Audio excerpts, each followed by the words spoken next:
Hello everyone, hope you're keeping safe and well. My name is Alexandra Smith and today I'm going to be reading to you a story of my own creation entitled There's Something Fishy. Anchovies, haddock, cod, red salmon, you name it, Henry caught it and packed it in ice ready for delivery to his local Big Branch supermarket.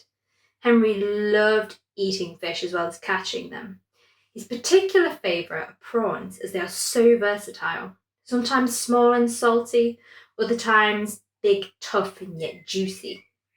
He puts them into pasta, noodles, rice, and covers them with spices and orders them with practically every takeout meal he can. Henry kept a tank in his house full of prawns ready for the taking. Julius! Julius, wake up! I just heard the door shut. He's coming! Amber quickly grabbed one of Julius's long, spindly legs and pulled him behind a big rock at the back of the water tank. "Oh, what's going on?" he asked sleepily. "He's home," Amber whispered. "Oh, no," replied Julius. "Oh, it's okay. We still have some time to think. You will go and put on those hideous salmon pink pajamas first. Oh, I do say, if I was a human, I would never choose something so awful to wear." "Oh, shush," snapped Amber. "I know. Quick, to the castle." Amber and Julius scurried over to the castle to the other side of the tank. Julius played out the secret knock on the door. The castle door squeezed back with some difficulty, as everyone else, while Amber and Julius had been sleeping, had squashed themselves into the castle to hide from Henry. "Sorry, no more room," squeaked another prawn. "Try the hole under the waterfall rockery." Amber and Julius dashed over to the rockery, only to find lots of pairs of blinking eyes in the darkness, looking terrified, with no more room to spare. Before Amber and Julius could think of a third idea, they were viciously snatched from the tank. Henry had made a lovely meal of garlic and white wine prawn pasta, followed by a luscious lemon cheesecake for dessert. He then sloppily threw back his bed sheets, plonked himself down on his pillow, and soon drifted off to sleep. Some time later, Julius caught a glimpse of himself in the kitchen window. He was shocked to see how pale he was. Was he drunk on the white wine sauce? Had he made a daring escape while the mushrooms were being chopped? He couldn't remember anything that had happened. Amber, where was she? Julius began to shed a few little tears thinking about her being gone. He seemed to be all alone now. "Psst! I'm over here." "Pardon?" Julius replied in between sobs. "You just asked where I was. I'm over here by the fruit bowl." Oh, that was Amber's voice. But I never said anything," Julius stammered. "I just heard you ask," replied Amber. "Oh, I didn't say anything out loud." "Ah!" Amber gasped. "I can read minds. I've never been able to do that before." "Ooh, let me try." Julius listened carefully to his surroundings. "You just said that you think the bananas have gone off."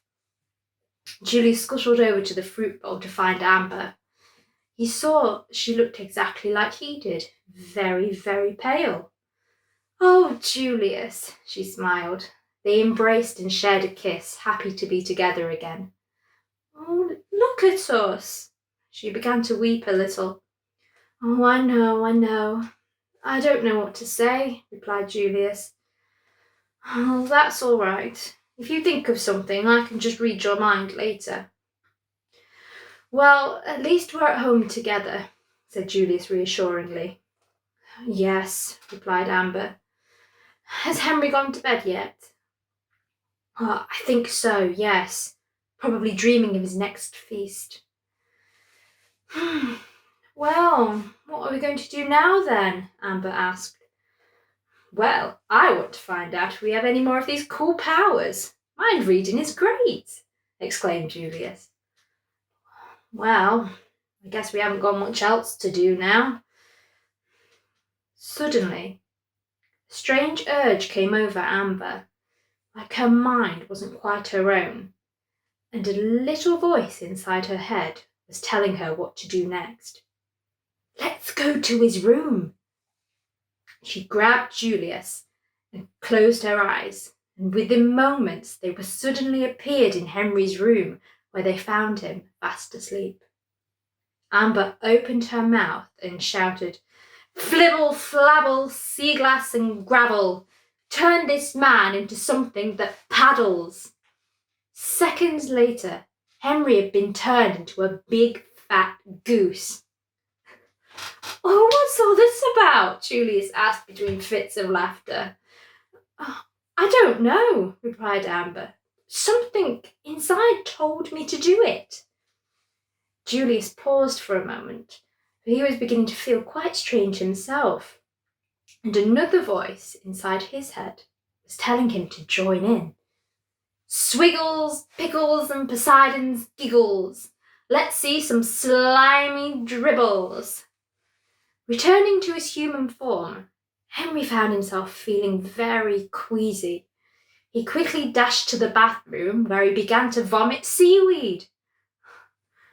Amber and Julius spent the whole night tormenting Henry in this way, and when the sun was rising, to their success they heard a cry of, Oh, the devil! Oh, what was in that meal? Oh, I swear I will never eat another prawn again. Amber and Julius stared at each other and had the exact same thought. How many other animals could they save?